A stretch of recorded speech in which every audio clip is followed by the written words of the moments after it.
अब new agriculture strategy, क्योंकि हमको प्रोडक्शन ज़्यादा चाहिए था, तो उसके लिए हमने कुछ स्टेप्स लिए, उस स्टेप्स को न्यू एग्रीकल्चर स्ट्रेटजी बोलते हैं। उसमें क्या क्या स्टेप्स लिए, क्या था?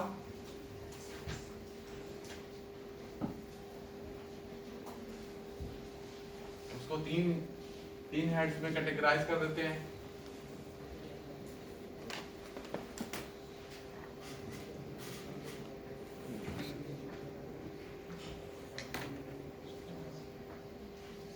तो हमने गवर्नमेंट इंटरवेंशन, गवर्नमेंट ने उस चीज में हस्तक्षेप किया, फिर हमने टेक्नोलॉजी का यूज किया, और थर्ड पॉइंट था इंस्टीट्यूशंस क्रिएट किए।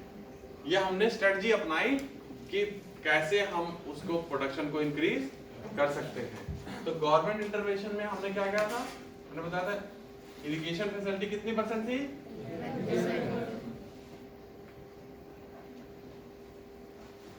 सिंचाई के साधन उन्होंने ज्यादा, जैसे नहरें बनाना है ना, तालाब वगैरह, तो इस चीज पे ज्यादा ध्यान दिया, जिससे कि इरिगेशन फैसिलिटीज क्या हो जाए, इंप्रूव होता है। अभी प्रेजेंट में जैसे उस समय 11 थी, अभी कितना % हो गया हम लोग का इरिगेशन फैसिलिटी? लगभग 47%। क्लियर? तो अभी हम लोग तब भी 50% पे पहुंचे, अभी 50% एग्रीकल्चर अब भी किस पे डिपेंडेंट है? मॉनसून पे, है ना। लेकिन पहले से बहुत ज्यादा इंप्रूवमेंट हुई है। ठीक है, तो इरिगेशन फैसिलिटीज और फर्टिलाइजर प्रोडक्शन को हमने क्या किया, इंक्रीज किया, और फर्टिलाइजर इंपोर्ट भी जहां नहीं हम कर पा रहे थे वहां पे हमने खरीदा। और जैसे हमने इफको वगैरह जो कंपनी वगैरह खोली, जिससे फर्टिलाइजर प्रोडक्शन क्या हो सके, इंक्रीज हो सके, और इंपोर्ट भी हमने किया। तो गवर्नमेंट ने क्या किया, एक बेसिक इंफ्रास्ट्रक्चर प्रोवाइड किया कि इरिगेशन फैसिलिटीज को इंक्रीज किया, और फर्टिलाइजर को, और जहां जहां जरूरत थी वहां इलेक्ट्रिसिटी को सब्सिडीज, एग्रीकल्चर सेक्टर में सब्सिडी मिलती है ना, मतलब इलेक्ट्रिसिटी को, तो ना, तो एक कि हमको पानी मिल जाए, है ना, पानी को अगर निकालना है, ग्राउंड वाटर को यूज करना है एग्रीकल्चर में, तो इलेक्ट्रिसिटी में भी सब्सिडी दी, और उसमें फर्टिलाइजर डालने के लिए वो कंडीशन भी प्रोवाइड की कि वहां पे चीजें क्या हो, ज्यादा आ सके। ठीक है, तो ये गवर्नमेंट ने किया इतना। फिर टेक्नोलॉजी क्या किया,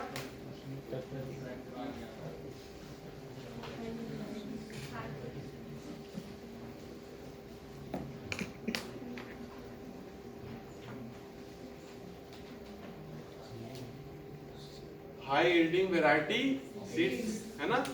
कि कौन सा नाम है जिसके साथ बहुत ज्यादा जुड़ा हुआ है ना, नॉर्मन बोरलॉग, है ना। इसने वो क्या क्या कहलाए हैं, वो फादर ऑफ ग्रीन रेवोल्यूशन, समझ रहे। तो कभी कभी ये क्वेश्चन आ जाता है ना।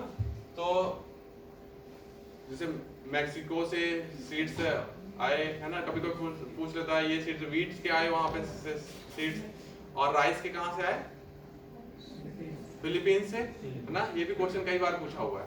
तो वीट के जो न्यू वैरायटी सीड्स थे वहां आए, और राइस के वहां आए।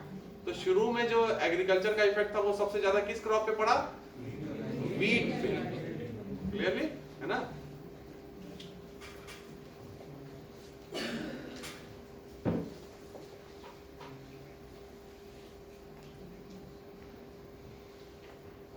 लर्मा रोजो, सोनोराम, ये कुछ वैरायटीज थे जो उस समय क्या हुए, बहुत ज्यादा यूज हुए। तो हमने टेक्नोलॉजी का कैसे यूज किया कि जो वो हाई यील्डिंग वैरायटी सीड्स है उसको हमने यूज किया। उस समय मैंने बताया ना कि आपको कंडीशन उस समय ये हालत थी कि जैसे ज्यादा वो सीड्स यूज करते थे या फर्टिलाइजर यूज करते थे, तो लोग जो है वो इतने डरे हुए थे कि मतलब जैसे कभी भी जैसे गवर्नमेंट के एम्प्लॉय जाते थे और उनके फील्ड में खाद डालते थे या उस तरह के सीड्स डालते थे, तो वो लोग मना करते थे, मतलब पीछे मतलब लड़ाई उड़ाई की भी नौबत आ जाती थी। तो लोग रात में जाते थे और चुपके से सीड्स या और वो डाल देते थे, है ना। और फिर जब देखते थे कि 10-15 दिन बाद अरे यार ये तो खेत बहुत अच्छा प्रोडक्शन हुआ, तब धीरे धीरे जाके लोगों का क्या हुआ, जागरूकता हुई। कि मतलब कहने का मतलब है कि इतना आसान काम नहीं था कि वो चीज को अचीव कर पाना, लोगों के परसेप्शन को चेंज कर पाना। सुपरस्टिशन बहुत ज्यादा है हम लोगों में, तो हर चीज को हम लोग क्या है अवॉइड करते हैं चीजों को, है ना, तो उसके कारण। और फिर इंस्टीट्यूशंस में क्या किया इन्होंने, हम लोगों ने, हमने कोऑपरेटिव सोसाइटी सेटअप की।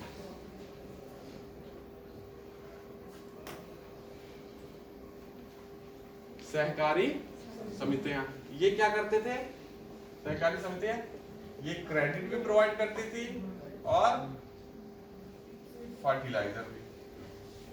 आप देखते होंगे ना कि सहकारी समितियां में खाद वगैरह मिलती है ना, सब्सिडीज पे, है ना, तो वहां पे कोऑपरेटिव एक इंस्टीट्यूशन, गांव-गांव इंस्टीट्यूशन एस्टेब्लिश किया, जिससे क्या हो, लोन भी मिल सके और फर्टिलाइजर वहां से अवेलेबिलिटी, एक इंस्टीट्यूशन क्रिएट किया कि गांव वाले जाए और वहां से जो क्रेडिट फैसिलिटी और फर्टिलाइजर को यूज कर सकते हैं।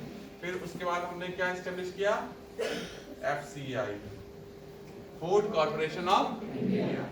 अब यहाँ पे मैं देखूंगा एक इंटायरली एक डिफरेंट टॉपिक आ जाएगा, क्या,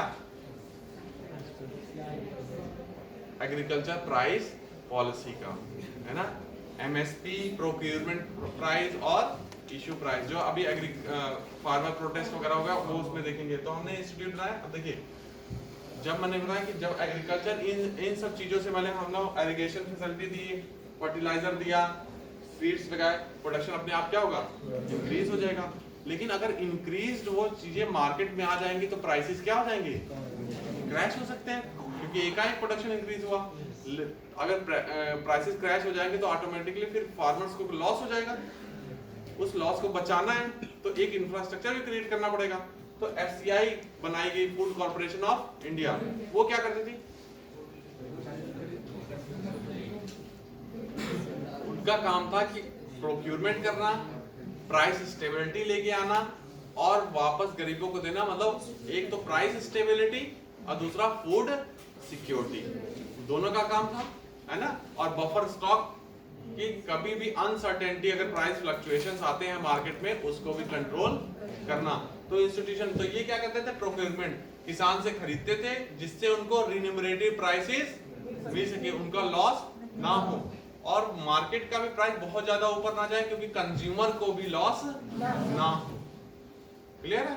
तो इस तरह से हमने इंस्टीट्यूशन बनाए और इसमें मैं पूरा देखूंगा। और एक और क्या है, CACP, commission for agriculture cost and pricing, इसी में मैं देखूंगा, है ना। एक ऐसा कमीशन बनाया गया जो एग्रीकल्चर कॉस्ट को डिसाइड, जैसे MSP है ना, तो कितना होना चाहिए MSP, कंट्रोवर्सी होती है ना, इससे ज्यादा होना चाहिए, ये नई इन्फ्लेशन क्रिएट कर देता है, इससे कम होना चाहिए। तो हमने C1, C2, A2 plus FL, तो मैं ये देखूंगा कि C1 कॉस्ट क्या होता है, C2 क्या होता है, या A2 plus FL family labour, है ना। तो कितना कॉस्ट कैसे डिसाइड करते हैं, या स्वामीनाथन कमेटी की रिपोर्ट क्या है और गवर्नमेंट क्या फॉलो कर रही है। जैसे फार्मर्स कभी कहते हैं ना कि ये नहीं, ये जैसे हम पिछले 3 साल पहले बजट में हमने किया था कि इसका जो है हम लोग 100% इंक्रीज कर देंगे प्राइसेस वगैरह ये पे।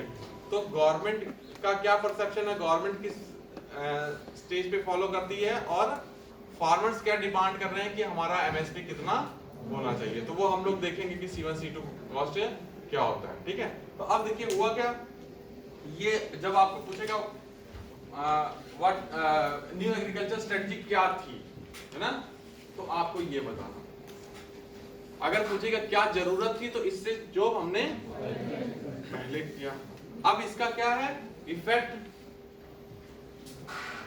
तो हमने क्या किया है 12 साल में, नेक्स्ट, मतलब आप यहाँ पे ये समझ लीजिए कि 1968 से 80 के बीच में, है ना, फूड गेन प्रोडक्शन कितना बढ़ गया,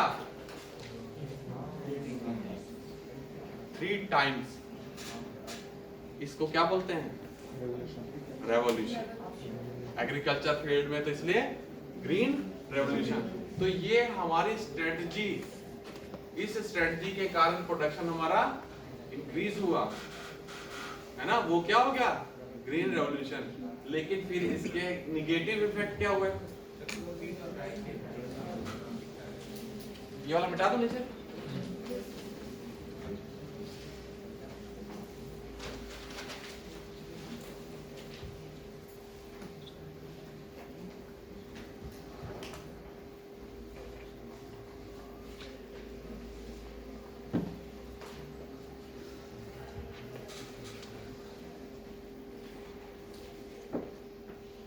ये तो पॉजिटिव इफेक्ट हो गया, है ना।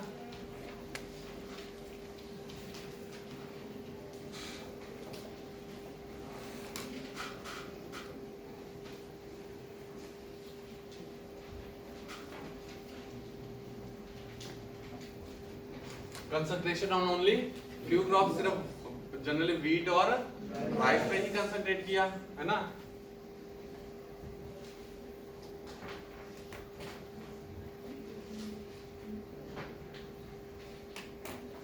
रीजनल इनइक्वालिटीज क्या हो गई, बढ़ गई। क्षेत्रीय विषमताएं क्या हो गई, बढ़ गई। देखिए कहाँ ग्रीन रेवोल्यूशन यूज किया गया, पंजाब, हरियाणा और वेस्टर्न यूपी में। क्यों, है ना। वहां पे मैंने बताया ना कि ये क्वेश्चन कई बार आता है कि कहाँ कहाँ ग्रीन रेवोल्यूशन का इफेक्ट हुआ, तो वेस्टर्न यूपी, पंजाब, हरियाणा, है ना, कुछ पार्ट राजस्थान के। क्यों, ऐसा क्यों, क्योंकि देखिए हम जो हाई यील्डिंग वैरायटी सीड्स थे उनको इरिगेशन की फैसिलिटी, वाटर बहुत चाहिए, है ना, और इन सब रीजनों में already water facility available, clear है। तो इस कारण वहां पे यूज किया गया। लेकिन अब वो रीजन डेवलप हो गए और बाकी रीजन ग्रीन रेवोल्यूशन से पीछे रह गए, उनको इफेक्ट कुछ नहीं हुआ। तो उसमें क्या हो गया, कुछ आगे बढ़ गए, कुछ पीछे रह गए। तो रीजनल इनइक्वालिटीज, क्षेत्रीय विषमताएं आने लगी, है ना। थर्ड पॉइंट क्या था,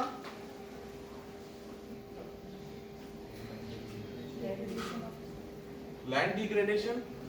क्या हुआ, एक ही प्रोडक्ट को बार-बार उसी में करेंगे तो प्रोडक्टिविटी कम होगी। और देखिए पंजाब हरियाणा में देखिए क्या सैलिनिटी बढ़ गई, है ना, साल्ट पैन आ जा रहे थे, है ना, इतना ज्यादा ग्राउंड वाटर को यूज किया गया कि साल्ट क्या हो गए, कैपिलरी एक्शन के थ्रू ऊपर आ गए।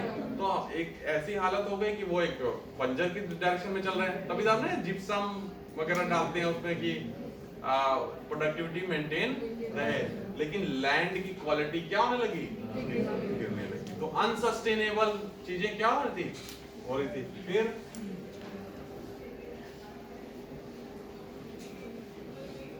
एक नई पॉलिटिकल क्लास क्या हुई, डेवलप हुई, जो आप देख रहे हैं अभी, है ना। पॉलिटिकल फार्मर्स क्या हो गए, पॉलिटिकली स्ट्रॉन्ग हुए, जिनको एमएसपी की सुविधा खूब मिली, उनको प्रॉफिट क्या हुआ, जो बड़े बड़े फार्मर्स थे उनको प्रॉफिट क्या हुआ, खूब मिले। वो इतने स्ट्रॉन्ग हो गए कि पॉलिटिकल डिसीजन में आने लगे, है ना। तो वो पॉलिटिकल डिसीजन को इन्फ्लुएंस करने लगे। जैसे इलेक्ट्रिसिटी हमने दिया, फ्री में दिया, लेकिन उसकी तो कॉस्ट है ना, वो कॉस्ट कौन प्रोवाइड कर रहा है, गवर्नमेंट। तो एक तो उस फ्री इलेक्ट्रिसिटी से क्या हुआ कि वाटर का वेस्टेज होने लगा, और दूसरा गवर्नमेंट की फिजिकल कंडीशन क्या हो गई, अनसस्टेनेबल हो गई। तो जो पॉलिटिकल क्लास हुई वो क्या हुआ, पॉलिटिकल डिसीजन में इन्फ्लुएंस करने लगी कि सब्सिडीज को बढ़ाते रहिए, सब्सिडीज कम नहीं हुई। तो उसके कारण क्या हो गया, जो फिजिकल कंडीशन थी गवर्नमेंट की, राजकोषीय जो वो स्थिति थी, वो गवर्नमेंट की क्या होने लगी, कमजोर होने लगी। सब्सिडीज धीरे धीरे क्या हो गई, बढ़ती गई कि इलेक्ट्रिसिटी सब्सिडी देना है, एमएसपी को और बढ़ाना है, एजिटेशंस होने लगे। तो गवर्नमेंट पे प्रेशर, लॉबी बना के गवर्नमेंट पे प्रेशर इंक्रीज करने लगे। तो गवर्नमेंट की जो फाइनेंशियल कंडीशन थी वो क्या होने लगी, गड़बड़ होने लगी, है ना। अब अगर मान लीजिए सब्सिडी डिक्रीज करते हैं तो ये कहेंगे कि नहीं मतलब सरकार गिर जाएगी या सरकार को अफेक्ट होगा, तो डिसीजन क्या हो जाएंगे।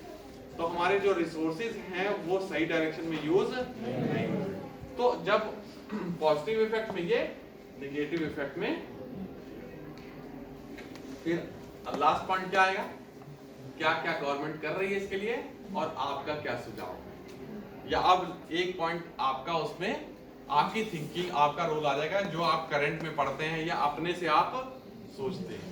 तो ये कंप्लीट आंसर हो गया, क्या क्यों जरूरत पड़ी, क्या हमने किया, उसके पॉजिटिव इफेक्ट, उसके नेगेटिव इफेक्ट, और लास्ट में आपको करंट से चीजें जोड़नी। ये एक आपका कंप्लीट आंसर। अब इसमें वो क्या पूछता है उसकी मर्जी, कि अभी क्या हो रहा है, या क्यों जरूरत पड़ी, या क्या कंपोनेंट थे, या आपकी पोजीशन क्या है। ऐसे होता ना, डिस्कस या क्रिटिकली इवैल्यूएट।